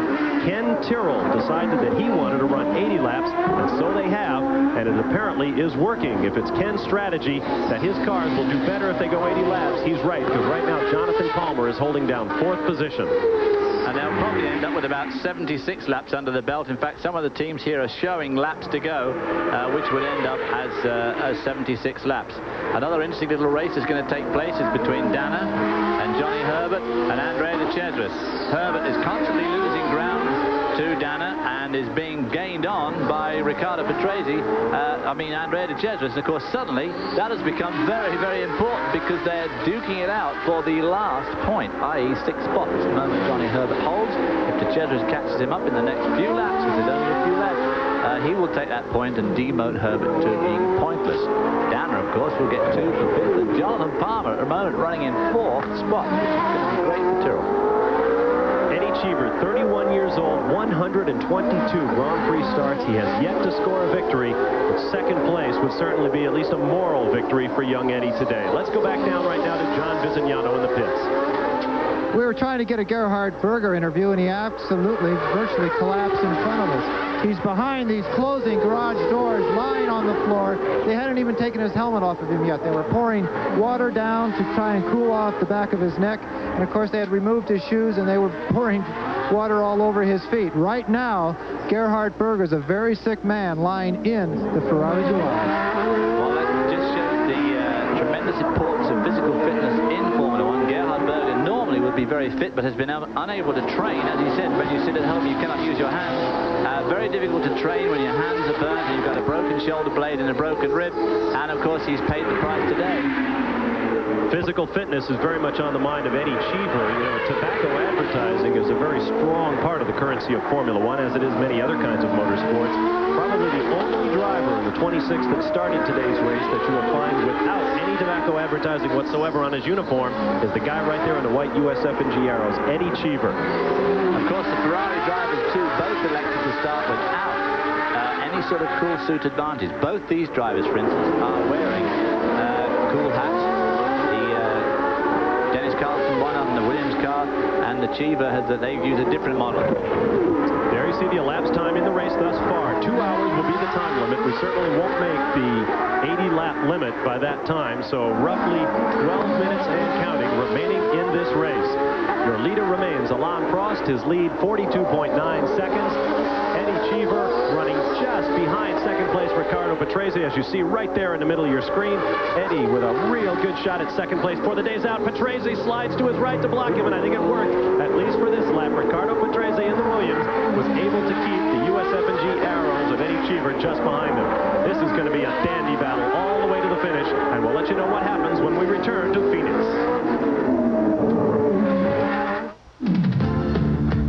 In the waiting moments here in Phoenix, we hope you've been enjoying our exclusive ESPN live coverage of the Formula One Iceberg United States Grand Prix from Phoenix, Arizona. ESPN Speed World coverage has been brought to you by Pirelli Tires, original equipment on the world's finest automobiles.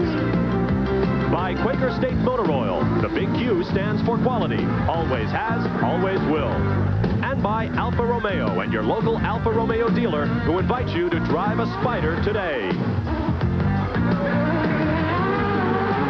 From high overhead, the Goodyear Blimp Columbia has been giving us great pictures all day long here at the Phoenix USGP. There you see the continuing battle between Riccardo Patrese in second place and Eddie Cheever in third place. You saw the tires lock up. Patrese has been all over the racetrack trying to keep Cheever behind him. This one's not over yet, folks. Well, it certainly isn't, because Patrese and Cheever used to be teammates at Alfa Romeo many years ago, and apparently they did not get on very well in those days, and I'm sure that some of those old feelings of antagonism are rising, especially in the bile of old Edward Cheever there, as he tries to get around his old teammate Riccardo Patrese. Riccardo Patrese never one of the easiest men to pass at the best of times, and this is certainly not the best of times. Well, let's see now if Eddie can close up a little bit on him as they make a long run down the backstretch on Washington Avenue here in Phoenix. You see Patrese drifts left. I suspect, actually, that the Renault V10 has got just that little bit more oomph than the V8 Ford of Eddie Cheever. And, of course, they've got to do these little twisty bits. That doesn't mean for much, but as soon as they come to Jefferson or Washington, Patrese can probably pull out just that little bit, which makes it that much tougher for Eddie to actually get inside him and get around him. About 8 minutes remain here in the 2-hour time limit of the U.S. Formula One Grand Prix. Here they come out of the front straight. Eddie got a great run at him there. Let's see if he'll be able to close it up. He certainly makes good use of that last double apex corner. It's the trickiest corner here on the track, but look at Patrese using all that road. No way he's going to get round in there. Tactical drift. And he pulls out just a bit down that straight too, which makes it difficult. Now Eddie seems to gain a little bit through here, so he's right behind him now as they come through this tight complex. Back onto, this is the tightest corner of the race coming up. Patrese getting a little bit squirrely there, obviously doing everything he can to keep Cheever and the Arrows behind him. Alain Prost remains the leader. We have 69 laps complete with less than 8 minutes remaining in the U.S. Formula One GP. Coming up to lap Christian Danner, who's running in fifth spot at the moment. That might give one or other of these two cars a break. This is the time when one must keep one's head when all about you're losing theirs and blaming it on you, or at least blaming it on somebody else. And look at the emotion in the Arrows pits. They have not gotten this close to the lead in a long time at Arrows, and they would very much like to get this second place. A big difference between second and third for these guys. What a shame that Derek Warwick had that small moment of brain fade earlier on in this race. Otherwise, both those Arrows could right be in there for the points at the moment. Now they're caught up with Danner. I got the bad news for you, David. If it's us against John and Marty down in the pits in the pick 6 today, we're losing right now. I make the score 4 for them and 2 for us. We'll have more on that before we leave you here today from Phoenix. There you see Riccardo Patrese pulling up now behind Christian Danner. And as the battle goes on, Marty has Eddie Cheever's best corner. Look at the way he picks up on Patrese. They come through there. Let's see. There's Patrese, gets out of the way, and Cheever is stuck now behind the Real. He slides over too. Ooh, giving him a bit of close moment there, and it happened right in front of the pits where Marty is standing by with Eddie Cheever's wife. This is a very nervous Rita Cheever. This has got to be probably the most exciting moment also for you since your baby was born about 6 months ago. Yes, it's almost close experience. I'm very sick in my stomach. Too nervous. You're not out by the wall watching, but I know you're keeping close tabs. Yes, I prefer to stay here. I'm too nervous today. Let's go back out on course because the battle's still going on. What's she going to do when he's battling for the win? Pretty ladies, Rita Cheever. And nice folks, too, Eddie and Rita. Now, that seems to have slowed him up a little bit there. That getting around Danner looked good at one stage, but he's dropped back a bit now, and he can't afford to do that because there's not enough time left in this race. By the official Longines Olivetti clocks, there are barely 6 minutes remaining. There is your leader, Alain Prost, and behind him, Gabriele Tarquini in the AGS, who has been there for about 13 laps now since he was passed. Now, if I was Alain Prost, I would be extremely nervous to have a backmarker who I just lapped for the second time. I would be very nervous about having him hovering around quite that close to me. Okay, I'm Alain Prost, and I've definitely slowed up to pace myself because there's no way anybody's going to pass me in this race. But all you want is this chap behind you to make a slight slip and slide into you one of these corners, which would be very easy from that distance behind. That must be Boutsen behind them there in the picture. I'm assuming it's not Patrese. I thought I saw a flash of white helmet, but I'm not so sure. That must be Boutsen behind them because the battle wouldn't be that close. Right now, our electronic timing has Prost with a 38.5-second lead over Riccardo Patrese. Eddie Cheever behind him, the only 3 cars on the lead lap. As you mentioned, Prost has slowed down now to conserve fuel and conserve his victory. Fast lap of the day set by Ayrton Senna back on lap 38 at 1:33.969. And that will not be touched from here on out. But of course, this will make victory number 36 of Alain Prost, which seems no time at all ago since he was battling to try and surpass Jackie Stewart's record 27 wins, and here he is jolly nearly 10 more in just a few months. That is Riccardo Patrese. It's not Boutsen. What happened to Eddie Cheever? He has dropped back. He is behind the Real of Christian Danner now, and Eddie Cheever may have a problem. As you see, the Real, no problem handling the Arrows right now, even though Christian Danner is running with a real sour-sounding Real. He's got a broken exhaust manifold on that car. Well, Cheever's obviously got some sort of problem. It could be any number of things. Tires obviously spring to mind, but they certainly look all right. With the sun shining on them there, you don't see any black marks or undue signs of wear and tear. He, in turn, of course, could have got stuck in a higher gear. He looks like he's going very slowly through these corners. Could be that he's stuck in the wrong gear. Coming up to 3 minutes remaining in the U.S. Formula One Grand Prix, and right now, Eddie Cheever is just hoping that Arrows will last to the finish because there are cars on the racetrack within reach of him. If he should stop right now, He's just trying to preserve that third-place podium finish. And you know that throughout the grandstands here, thousands of native Phoenicians are pulling for Eddie Cheever. Car didn't sound great when it went by here, but just sounded a bit down on power, almost as if he is stuck in a high gear. The mechanics are lined up along their pit, just hoping and praying for Eddie Cheever. Meanwhile, here is your leader, Alain Prost. And that means that Riccardo Patrese at the back of your picture has closed up to challenge for the lead. Very, very dramatically. Our Longines computer shows him as being a long way down, but he obviously is not. No pit report yet to read to get some idea of whether or not Riccardo Patrese has any idea. I thought that might have Thierry Boutsen, yeah. Never mind. With the white visor across the front of his helmet, sorry folks, that is Thierry Boutsen. Thierry Boutsen's been going so well all afternoon, it seems almost uncanny to me that he's not under points, because every time he goes past here, here's an Alain Prost car, about the only two that sound right. Well, right now he's got his hands full of the AGS of Gabriele Tarquini. Boy, that was a close one. I guess we're going to have to trust our computer from here on out. Alain Prost, I always wondered when he looked back and saw that little flash of white helmet in a Williams. Well, they've got so many computers and signal boards and God knows what else in the McLaren pit. It's highly unlikely that they've left him hanging out there on the line for information. Well, in all fairness to us, Eddie Cheever dropped back. Big gap open to Riccardo Patrese. That's my story, and I'm sticking to it. That's right. 1:58.45. That means we have but 1 minute and 15 seconds remaining. Now, Alain Prost may choose to slow up a little here and see if he can, well, no, he's too close to the start-finish line. I suspect he's going to get one more lap when he finishes this one. But stranger things have happened, folks. No, let's take that back. I think he's back there on 3rd Street now, just coming under the Marlboro Bridge. He'll make a right turn onto the long back straightaway. He'll get around there before the time's over, for sure.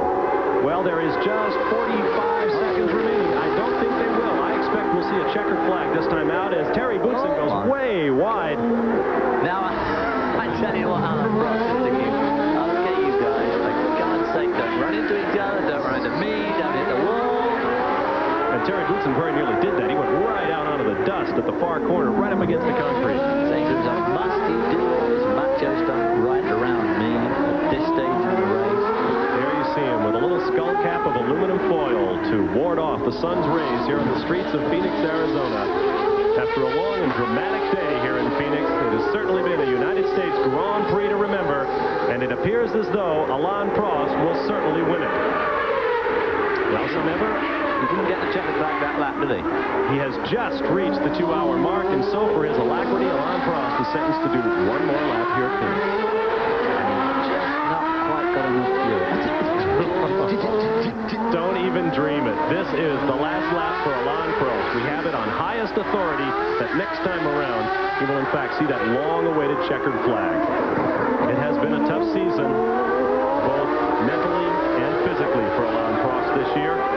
But with the problems suffered by his teammate Ayrton Senna, who had electrical troubles, pitted twice, and finally parked the second-team McLaren, Alain Prost has been unchallenged since the midpoint of the race, and it looks as though he will certainly go on to score a historic and record Formula One Grand Prix victory number 36. And we also somehow let poor old Jonathan Palmer, Dr. Jonathan Palmer, slipped away from us there at one stage just a few laps ago. He was lying in fourth, but that position is now held by Christian Danner. Herbert has moved up into 5th spot.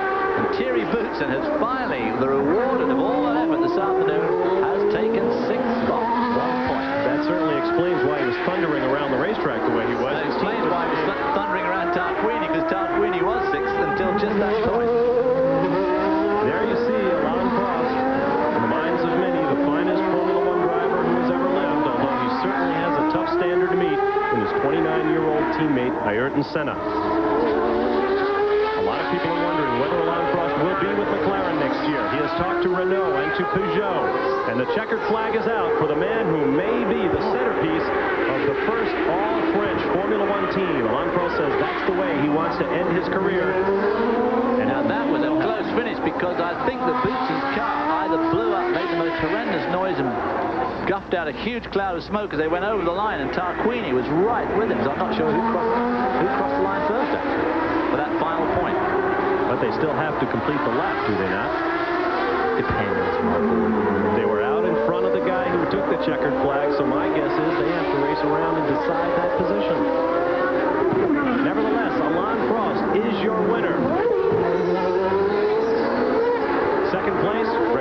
Patrese. Third position goes to Eddie Cheever, Christian Danner fourth, Johnny Herbert fifth, Terry Boutsen sixth. We think. Well, that's victory number 36 for Alain Prost, which is an absolutely outstanding record, and far and away more victories than anybody else has ever scored. There you can see the smoking Renault engine of Thierry Boutsen, the Belgian, in front of him as they go down Washington Street. The afternoon sun shining right on their faces now. Boy, I bet these guys are really be glad this race is over. The heat must be tremendous. There have been lots of records today. A record pole for Ayrton Senna, the 34th of his career. A record 36th victory for Alain Prost. There we see him circling around Gabriele Tarquini, and there is Eddie Cheever. And the crowd stands as he goes by, getting the gloves off after a long day's work. You see the taped hands of Eddie Cheever, who finishes in third place, and he will be one happy native Phoenician when this one is over. Faded right near the end there. We don't know why yet. And there's Eddie's wife being led to the victor podium. There we see the oil all over the front of Eddie's car. A lot of these cars this afternoon, obviously dropping a lot of oil all over his helmet there. A victory, well, a third place in the case of Eddie Cheever, certainly hard earned, with the temperature at 100 degrees. And as Marty mentioned at the top of the show, cockpit temperature is expected to reach 160 degrees Fahrenheit. Drivers have really earned their money today, as you see Eddie Cheever making his way under the Iceberg Bridge. And here comes Riccardo Patrese, second place finisher in today's running of the Iceberg Formula One United States Grand Prix. We'll be back with final standings and get a close look at the top three finishers when we return.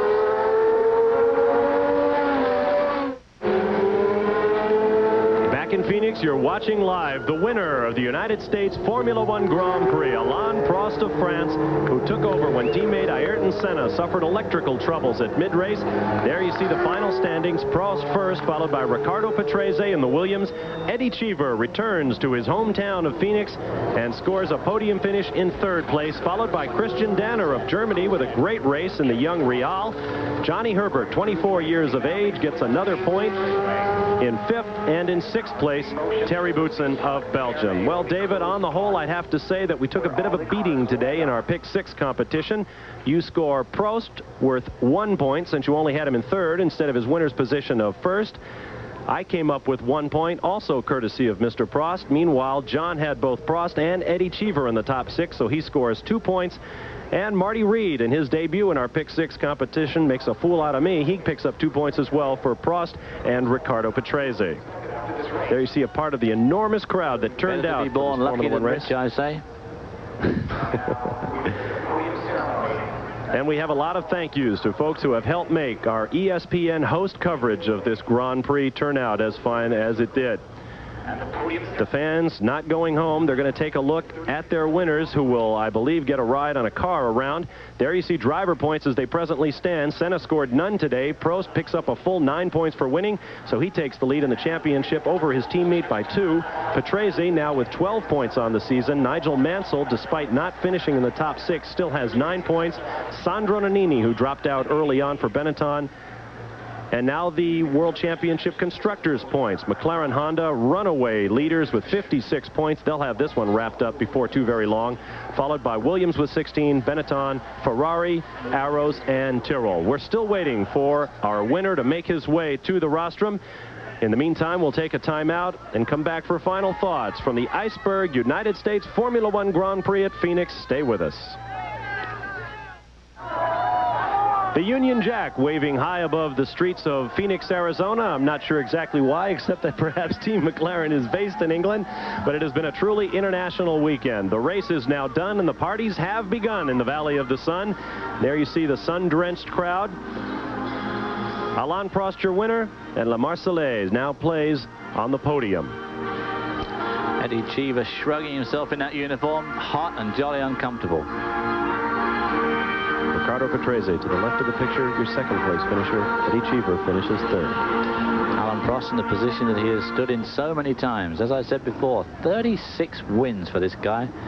Next behind him is Jackie Stewart, the wee Scot, with 27, which doesn't seem so long ago that Alan Prost was struggling to get to 27, and now he's jolly near at 37. Well, it certainly doesn't hurt to have a McLaren Honda underneath. They have now won 19 of the last 21 Formula One races. Of course, this man... I hate inconsistency. I just can't stand it. Prost, of the part of the Gang of Five, they call them. Prost, Berger, Piquet, Mansell, and Senna, who have won virtually every Formula One Grand Prix race since 1986. And you can see from the uniforms on the drivers that they have spent a very difficult day. And now, of course, the international symbol of victory, the spray of champagne from the winner's podium. Eddie Cheever warming, cooling those parts that other champagnes cannot reach. A delightful man is Alain Prost, and a well-earned victory today. Mayor Terry Goddard of Phoenix, who the staff has worked so hard to make this race a reality, presents the trophy to Alain Prost. We will take another short break, and when we come back, we hope to have an interview with our winner from high overhead. The Goodyear Good Ship Columbia gives us the view of Phoenix. Live from Phoenix, Arizona, where the citizens of this great city have reclaimed their streets from the Formula One cars, and John Bisignano is standing by with our winner, Alain Prost. Alain Prost taking on a little bit of fluid here after a very warm race. What was it really like out there with the heat and the walls and the competition? After Ayrton stop, I must admit that the race was very easy, but I had to keep going. Not too slow because I have to concentrate myself. The track was breaking up a little bit and it was not easy. I had also a tires vibration problem only at the end of the race. It was comfortable because I had about 40 seconds, even more sometimes, advantage. But it's never easy in this kind of condition, and the heat was a problem a little bit more at the beginning when I had to push harder behind Ayrton, but at the end of the race, well, physically was okay. It was only mentally, I mean, keeping concentration was a difficult thing. Alain Prost, some people say that when you have that much of a lead, that it's an easy position, but what you're saying is you had to keep the concentration up because of a mistake that you could make? Yes, because if I have to make a mistake, I think it's on this kind of track, because you have to be very close from the wall, otherwise you put your outside wheel on the dust and then you slide, and if you start to slide, then you have problems because you don't get the tires hit good, and you can do a mistake very easy. If it was on a very wide racetrack with no walls, nothing, I wouldn't have any problem, but yeah, it's quite difficult. You also decided to go out on soft tires. In Mexico, you were a little bit in trouble on tires, we may say, but here they worked beautifully for you. No, I chose the hard tires today. I was with 4Bs, which is the hardest campaign we had, and I think it was a little bit difficult the first part of the race, but I think I did a good choice again with my car. I don't know about other cars, but with my car I think it was a good choice. And when I was behind Ayrton in the beginning, I had to go back a little bit because I had the problems with the water and oil temperature. It was quite high, but then I think it was a good choice. Our congratulations to Riccardo Patrese and the American driver Eddie Cheever in third place.